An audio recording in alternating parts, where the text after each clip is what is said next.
Good morning, ARCA family. My name is Mr. Hanks. We are officially starting Unit 3, Chapter 3 today, Political and Social Change in the Post-War United States. Well, in Chapter 2 we left off, it was the end of World War I, and I've been telling my students nonstop, we are going to be feeling the ramifications and consequences of this war for the next few chapters, especially when we get to Unit 5. Like, that's how long this is going to happen. We're going to have some good times, we're going to have some laughs, have some bad times, probably some deaths involved in the Great Depression era. So there's going to be some ups and downs up until we get to Unit 5, which is World War II. So, yes, our framework question for this unit, this chapter.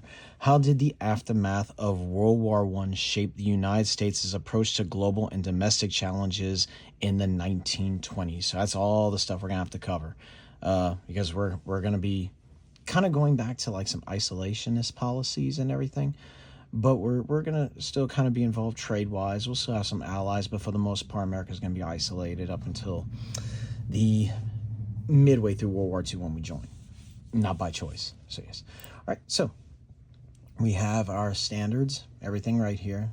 This is the last chapter also for Unit 3. So at the end of all this, let's be ready for a test and a performance task coming up. All right, list of things you need to know. Not that long of a chapter, not like chapter 2. And our primary objectives that we have some vocabulary words right here. Some of us still living through some of this, or if you believed in it, whatever. A recession is a period of decline in a nation's economy. Okay, a pandemic, an outbreak of rapidly spreading disease that affects many people around the world at the same time.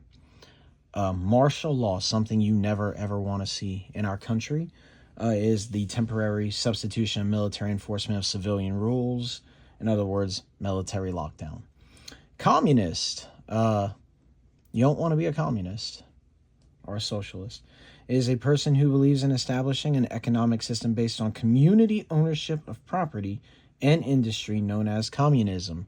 And a fun fact to that definition, it's actually not private ownership of anything, it's government ownership over everything. So before you start getting on the communist train, know what you're getting into. An anarchist is a person who rebels against or works to disrupt an established authority, usually a government or an economic system. So they don't want any form of government, they just want chaos, basically. Good. All right, without any further ado, we are moving straight into Lesson 1, the American economy after World War I, with our objective, explain the causes of significant changes during the early 20th century in the United States. All right, we have a bell ringer. Which organization did the United States refuse to join following World War I? And we talked about this a lot towards the end of Chapter 2. And this is just kind of bringing up that we will not be involved in the League of Nations. That was our idea, Woodrow Wilson's idea in the first place, but we're not joining. What could go wrong, right? A second World War? It's coming. All right. We have 2 readings for the day. American Isolationism in the 20s and the American Economy after World War I. Awesome. All right. Our first reading takes place on page 34. So, like I had said, although the fighting ends in 1918, the effects of the world's Great War, the First World War, is going to be continued to felt for years after that and everything following. So, the word isolationism will also be used, isolationism in the 20s and everything like that. I want to remind my students that his approach to foreign policy displaying a reluctance to international affairs. So it's like, oh, now we want to follow Washington's advice. Reparations also in the second paragraph for American isolationism in the 20s as well. Reparations are payments or compensation by one country to another as a way to make amends for damages, injuries, or wrongs inflicted in the past, which nobody ever really did up until the United States was like, oh, we feel bad for, destroying your country and everything. Let's help you rebuild it, and maybe we'll be allies and we can trade. Yeah, how could that come back to bite us or anything like that? We have our notes right here we're going to take, and we have 3 questions. What were some of the economic challenges the United States faced after World War I? Why did labor strikes happen in the 1920s? And why did Congress limit the number of immigrants entering the United States in 1921 and 1924? Because Remember, we've already tried doing this back with the Alien Sedition Acts during John Adams' presidency. So kind of coming back to terms on that. All right. Our DOK question, where I kind of want to do all three of these, analyze the social and economic factors that contributed to the economic boom. And economic boom is like kind of like an increase in the 1920s in the U.S. after World War One. Because remember, we are in the roaring 20s. Everything is going good. People's like, oh, I don't know what credit is, but boy, I can buy all this nice stuff. And yeah, people are going to learn some tough questions. Critique the effectiveness of government policies in managing the post-war economy. Create a presentation. We might not do that. So yeah, so just to kind of take a look at that. Our flashcard is what we're going to take for the exit ticket.